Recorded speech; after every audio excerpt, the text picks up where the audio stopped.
As Carl Jung once wrote, "Until you make the unconscious conscious, it will direct your life and you will call it fate." Nowhere is that more true than in the realm of desire. Most men think they understand what turns a woman on. They assume it's about surface-level traits, looks, status, confidence, maybe a well-timed compliment or a perfectly executed move, but more often than not, they're wrong. Not just a little wrong, completely off the mark. Because female desire doesn't live on the surface. It doesn't shout. It whispers. It hides. It reveals itself only in fragments, in the spaces between words, in the weight of silence, in the emotional charge that lingers after a glance. Desire for her is a game of shadows. It's not the body, it's the mind. Not the action, but the implication. It's about what's felt without being named, what's sensed before it's seen. The most powerful turn-on isn't something she can explain. It's something she experiences often, without even knowing why. And that's where most men lose her because they're looking for desire in all the wrong places. They're trying to touch something that can only be triggered. Not through pressure, but through presence. Not through performance, but through psychological resonance. In this deep dive, we're going to pull back the layers and explore the unconscious levers of feminine lust. We'll look at emotional priming, the way storytelling and tone build arousal long before touch.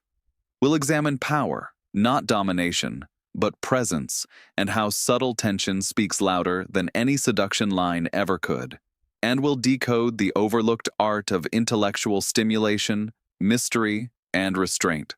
By the end of this journey, you won't just understand what turns her on, you'll understand why she responds and how to speak to that hidden part of her most men never reach.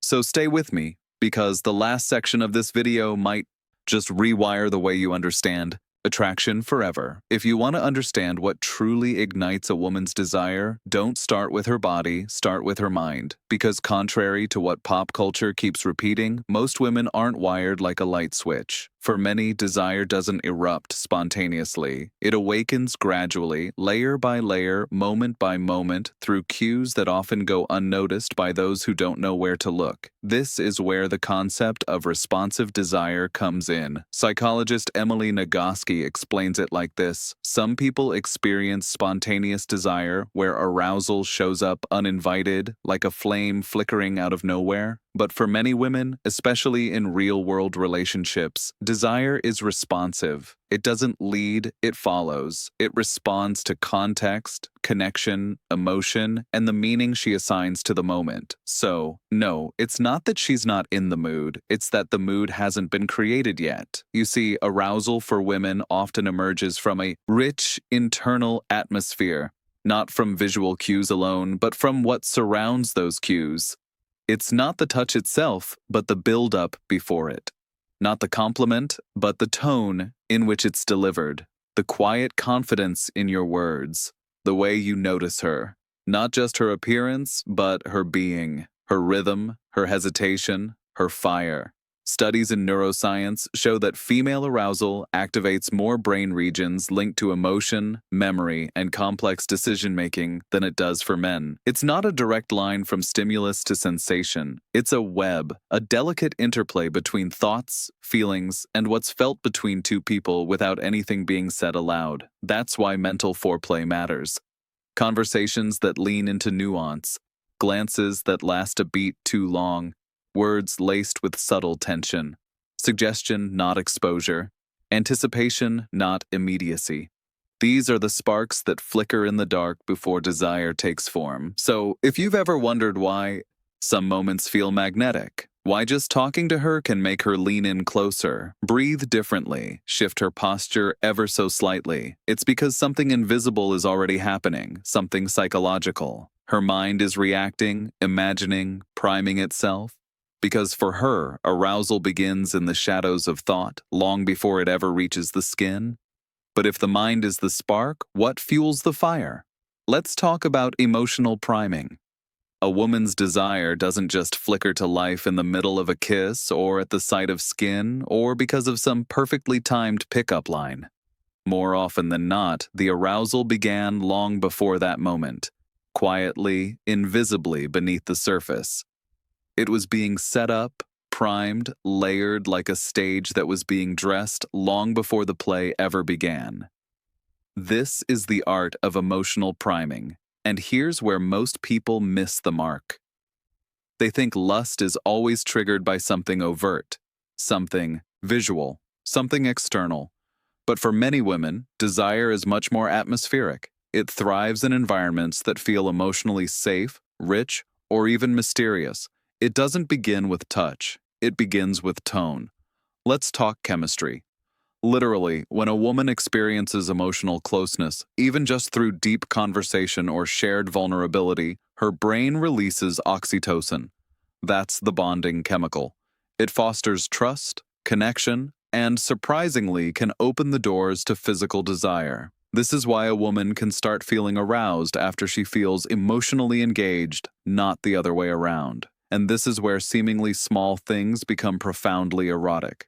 Music isn't just background, it's mood shaping. Lighting isn't just decor, it's a soft invitation to step into intimacy. Even scent can bypass logic entirely and go straight to the limbic brain, where memory and emotion live and where attraction is quietly molded without a single word being spoken. Now, think about storytelling. Why is it that so many women are drawn to romantic thrillers, slow-burn TV dramas, and sensual novels instead of explicit visual content? Because stories allow her to feel into the character's emotional world. She gets to experience desire from the inside out, not the outside in. Take 50 Shades of Grey, for example. Critics rolled their eyes at its writing, but that didn't matter. The book wasn't about graphic detail. It was about emotional immersion. It offered a layered, evolving journey of curiosity, risk, surrender, and transformation. The sex was only the surface. The story was what seduced. Because here's the quiet truth. Women are often turned on by the feeling before the act, the energy before the kiss, the implication before the touch. But emotional setup is just one layer of this landscape. What happens when power enters the room?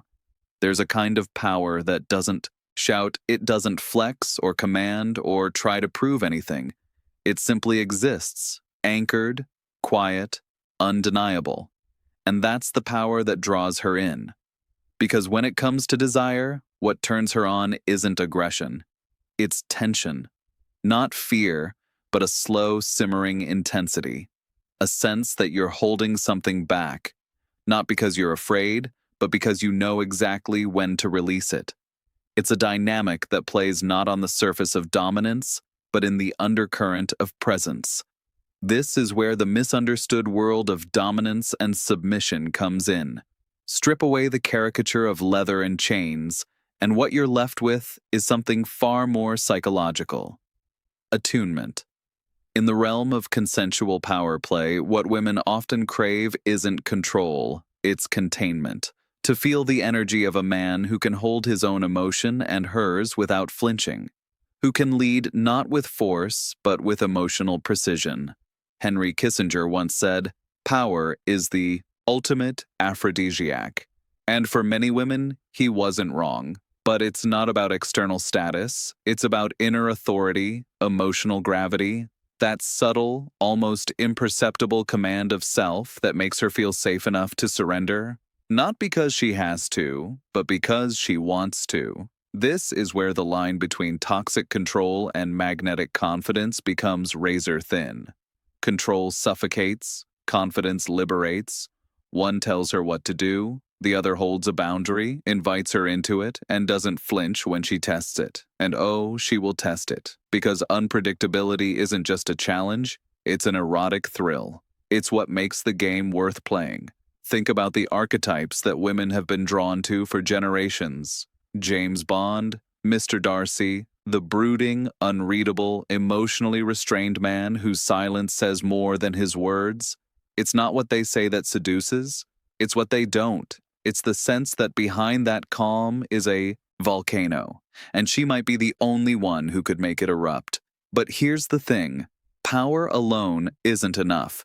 You might magnetize her attention, but what makes her crave you? What makes her stay in the current is something far more nuanced.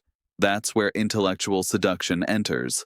There's a reason why a certain kind of silence can feel more intimate than touch, and a well-placed question can turn a casual evening into a night she never forgets. For many women, desire blooms not from flash, but from depth, and depth begins in the mind. This is where intellectual seduction lives, not in showing off what you know, but in revealing how you think, the way you pause before you answer. The curiosity you carry, not just about ideas, but about her. It's in the thoughtful phrasing, the well-timed question, the willingness to go down a rabbit hole just to see what she'll reveal next. Attraction here isn't built on facts, it's built on mirroring. What psychologists call psychological mirroring, that moment when you speak and she hears her own hidden thoughts reflected back, shared worldviews, similar questions, a common hunger for meaning, and suddenly something clicks. Intimacy isn't declared, it's recognized. This is why witty banter can be more erotic than a compliment. Why philosophical curiosity can make her lean in closer than cologne ever could. Because in a world obsessed with instant gratification, a man who knows how to engage her mind patiently, playfully, provocatively is rare, and rare is irresistible. Think about the slow burn, the conversations that leave her wondering what you meant, the glances that promise something but don't give it away, the stories that open her emotional vaults without prying. This isn't manipulation, it's artistry. The art of restraint, of letting the attraction stretch, evolve, tease, unfold. Every moment of delay becomes fuel. Every unspoken word becomes weight. In Anna Karenina, Vronsky doesn't need grand speeches. His presence speaks. His restraint does more than pursuit ever could. He enters the scene not to take, but to see. And in being seen, Anna comes alive. And even outside fiction, the pattern holds. A man who lets silence linger, who listens more than he talks, who knows how to dance at the edge of meaning without rushing into certainty. That man doesn't just attract her body, he stirs her soul, and yet something else keeps her hooked. Something primal. Let's talk about novelty.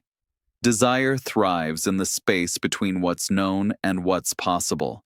And the truth is, what we can't fully grasp often draws us in more deeply than what's laid bare. Because in mystery, the mind doesn't rest. It reaches, it wonders, it fantasizes. Peter Rollins once said, "Mystery is not the absence of meaning. It is the presence of more meaning than we can comprehend." And nowhere is that more true than in the psychology of lust. The limbic brain, the ancient part of us responsible for emotion and motivation, craves novelty. It's wired to seek the unexpected. That's where dopamine, the chemical of desire and anticipation, comes into play. Every time something surprises us even slightly, we get a hit of dopamine. It makes us want. It keeps us searching, chasing, reaching for what isn't fully available yet. For many women, this novelty doesn't have to be grand or dramatic. It's often found in the smallest shifts, a new tone in your voice, an unexpected depth in your silence, a question that breaks the rhythm of the usual.